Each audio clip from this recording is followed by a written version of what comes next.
Convolution and cross-correlation are two important operations that come up over and over and over in cryo-EM and all microscopy and structural biology in general.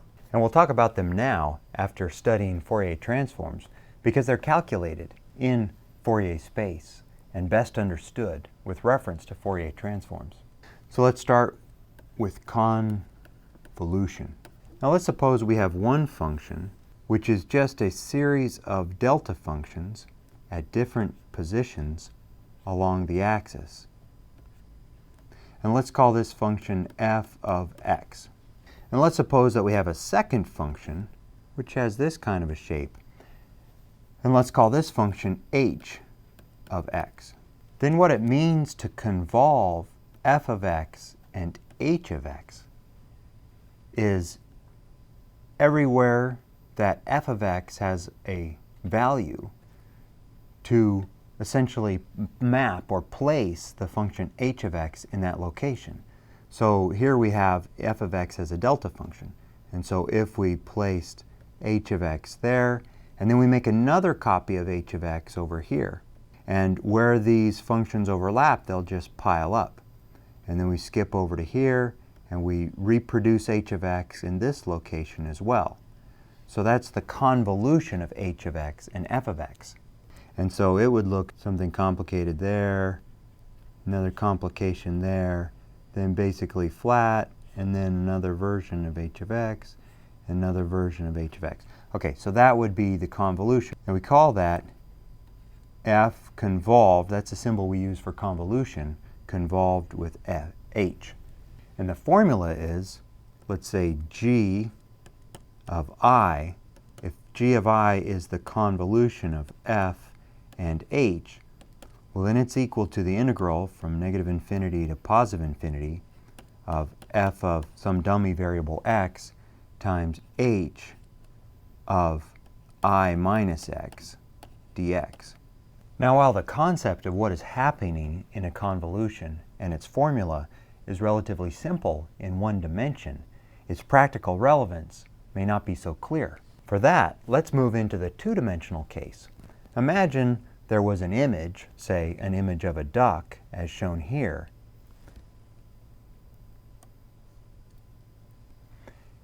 And that image was convolved with a lattice.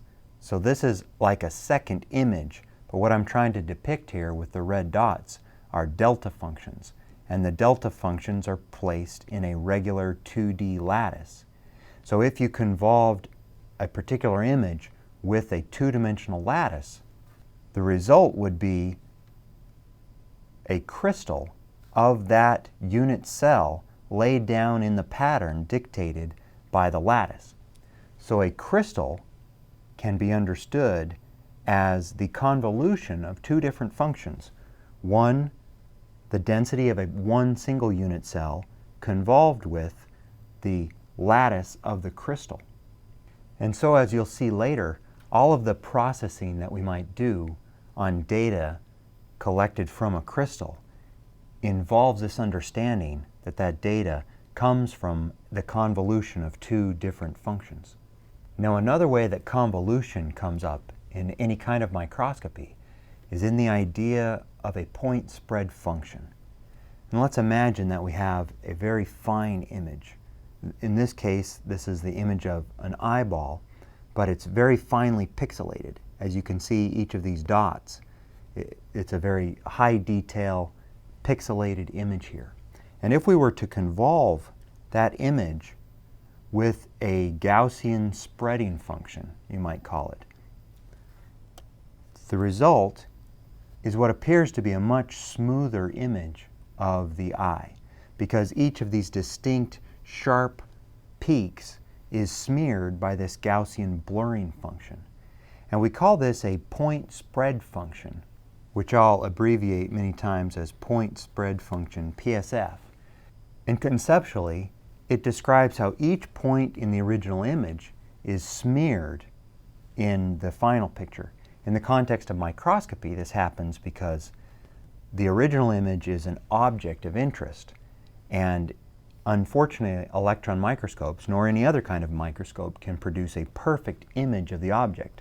Instead, the image that you always obtain is the original structure smeared by the point spread function of that particular microscope, which gives you a lower resolution version of the image. Now, mathematically, if the function g is the convolution g of I and j is equal to the convolution of some function f convolved with the function h, which are both two-dimensional, then we can write that as that it's a double integral of f of, say, two dummy variables x, y times h of I minus x, j minus y, dx, dy. But it turns out that if g is the convolution of f and h, then the Fourier transform of g is equal to the Fourier transform of f times the Fourier transform of h. And this is what's called the convolution theorem. And because this is true, then another way to calculate g is to take the inverse Fourier transform of the Fourier transform of f times the Fourier transform of h. So what this means is that to calculate this function g, which is the convolution of two other functions, the fastest way computationally to do it is to take the Fourier transform of the first function and the Fourier transform of the second function and multiply them pixel by pixel in reciprocal space, and then calculate the inverse Fourier transform of that result, and that gives you the convolution. Now, a very closely related and also fundamentally important operation is cross-correlation. Cross-correlation is used to assess how similar are two different functions.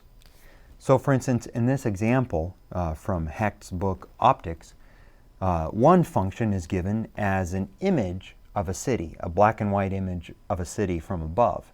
And then a second function would be a small part of that image.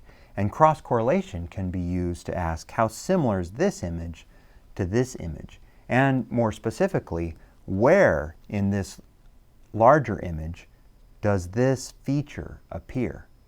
Now, conceptually, cross-correlation takes all the values of the, let's call this the probe image, and it compares them position by position with all of the values of the test image. Let's call this the test image.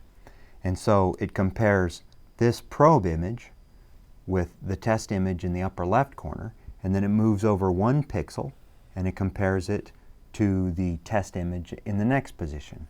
And then it moves it over one pixel and compares it to the image in the next one, and the next one, etc., etc., etc., until it tests this furthest position. And then it moves down one pixel and tests the next level. And so it would test this region, and then moving over every pixel until eventually it tests this final corner. And it simply asks the question in each position, how much does this probe image look like the test image in that region? Now, obviously, if you do that with this probe and this test, you see that there is going to be one strong hit right here in the middle, because the image right here matches very well to the probe.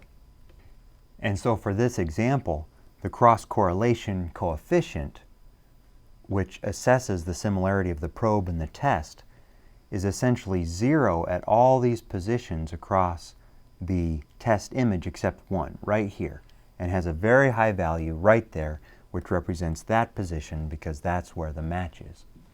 And mathematically, we could say that the cross-correlation as a function of variables, say, I and j, would be equal to the double integral of the test image f with dummy variables x and y times the probe image h displaced by the dummy variables x and y, meaning that we build up a cross-correlation map with indices I and j covering this whole map, and for each pixel of this map, some value of I and j as we raster across the image, each pixel, what we're doing is integrating the product of the probe image with variables x and y with the test image in some location centered at I and j.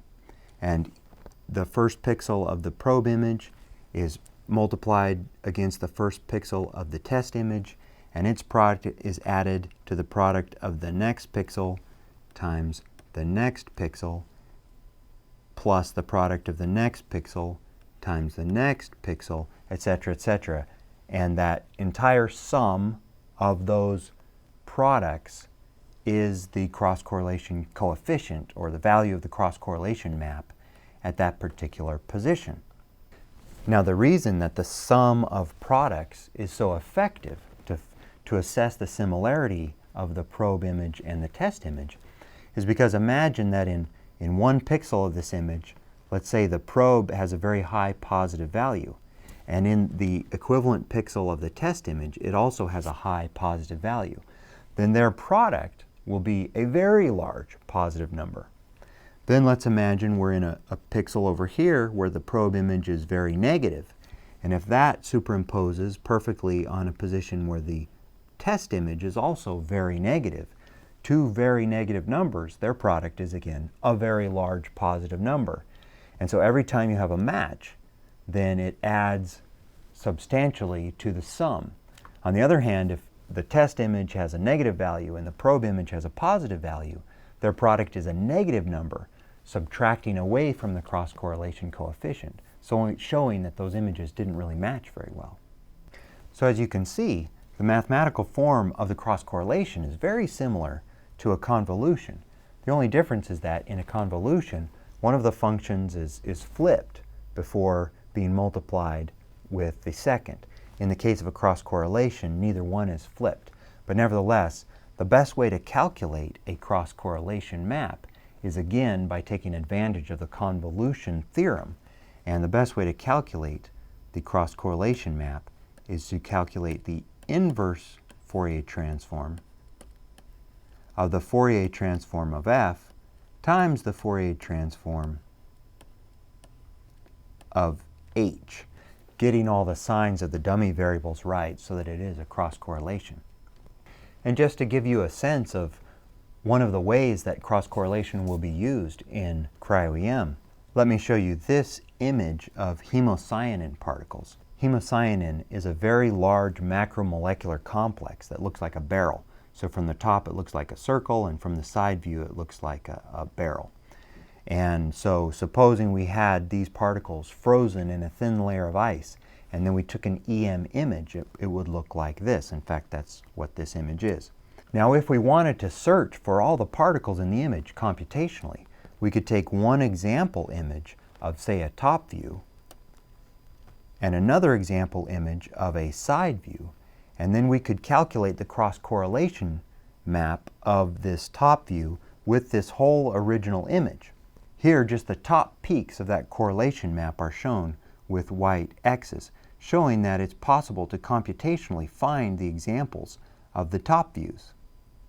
Furthermore, if we took an example side view and calculated the cross-correlation of that side view with the original image, it would show us the highest peaks would be here on the side views present.